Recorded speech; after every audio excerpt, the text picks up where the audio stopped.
This is Daughter of Christ. Today, I'll be telling you the story of a certain Muslim missionary and his struggles to prove the preservation of his Quran. Back when Yasser Qadhi's holds in the narrative revelations were at their peak, he rose up to defend the honor of the now debunked perfect Quran preservation narrative. He claimed that the Quran reading of all Muhammad's companions was the same, and he even shamed us with a screenshot saying the same thing from a book he was reading. When we asked for a reference for this statement, he was so confident in the book he was reading that he provided the reference from the footnote of the page. Here, he even types in the chat for more clarity. The reference is from Al-Suyuti's book, Al-Itqan fi Ulum al-Quran, Volume 1, page 177. We were so impressed by this valiant show of evidence, since we rarely get Muslims quoting specific references with volume and page, that we had to honor and check that reference. He also kept pushing us with messages flaunting the big name of Suyuti that is lending proof to his statement. And here is what we found. Al-Suyuti, Al-Itqan fi Ulum al-Quran, Volume 1, page 177. It was actually a chapter talking about how the companions disagreed over the last verse of the Quran.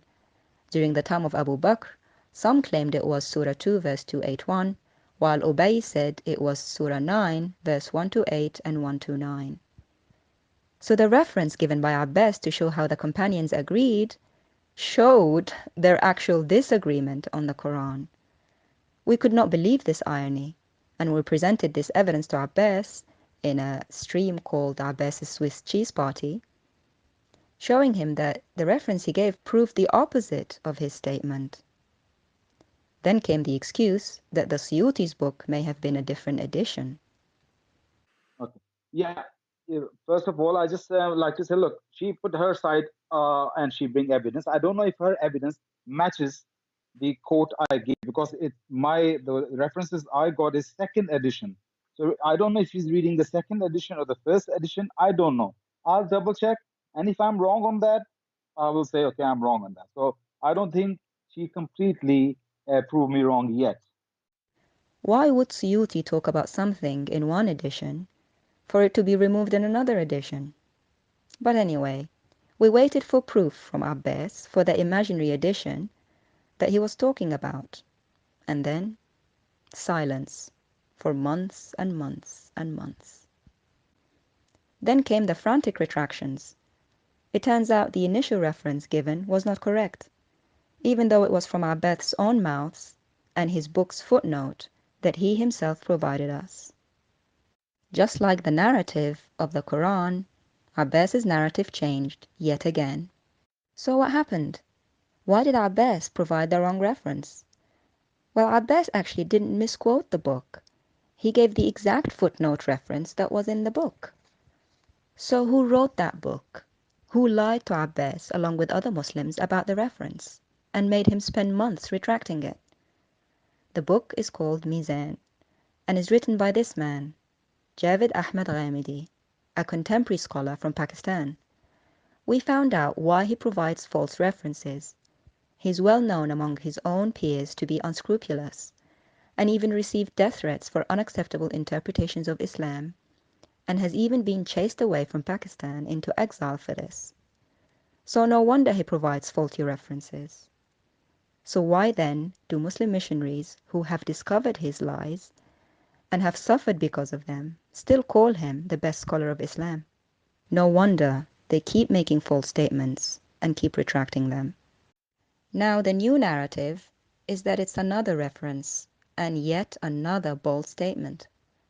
According to Abbas, a person called Al-Sulami learned the Quran from Uthman and Ibn Mas'ud, who then gave it to Asim, who then gave it to Hafs, where we get the Hafs Quran today. This oversimplistic gold chain of transmission, this isnad, has the stamp of approval from Prophet Abbas himself, at least for now, pending further retractions, and again will graciously give him the benefit of the doubt and pretend that this isnad is correct, even though Ibn Mas'ud's Mus'haf had missing surahs which appear in Quran Hafs today. But what if the simple isnad is the solution to the Quran's doubtful narrative? A key person in this chain is al-Sulami. His full name, Abu Abdurrahman al-Sulami. According to Abbas, he recited the same Quran as the Hafs Quran Muslims recite today. So who shall we go to find out more, to find evidence for this? Let's go to al-Suyuti, since he's the one of the very few who have the stamp approval of Prophet Abbas himself.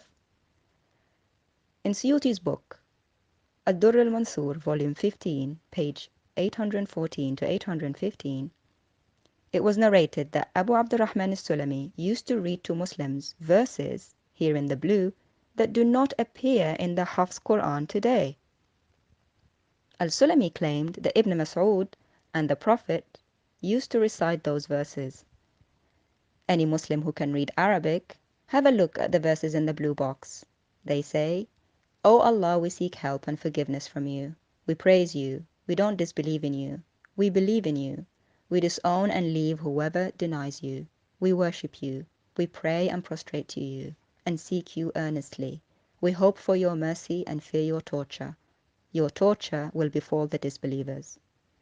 Abbas, these were the verses recited and taught by your beloved al-Sulami, a key person in your golden chain of Quran transmission. Do you find any of those verses in your Hafs Quran today? For the non-Muslims who don't have the time or patience to read the Quran, I can tell you, the answer is no. Those verses do not appear in the modern Hafs Quran today. So how can we trust this chain you speak of, with this information from the very scholar you approved? Here is the latest episode in Abbas' story, his challenge to debate about the Mushafs of Ibn Mas'ud and Ubay.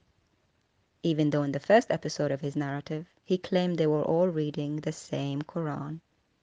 But now he's saying they each had their own Mus'haf and wants to debate us about it. Oh, how the narrative keeps changing. So what's the conclusion to the story? The standard narrative has holes in it. That's what I'm going to say. Thank you. Couldn't have said it better myself. Let's hope all Muslims get the memo.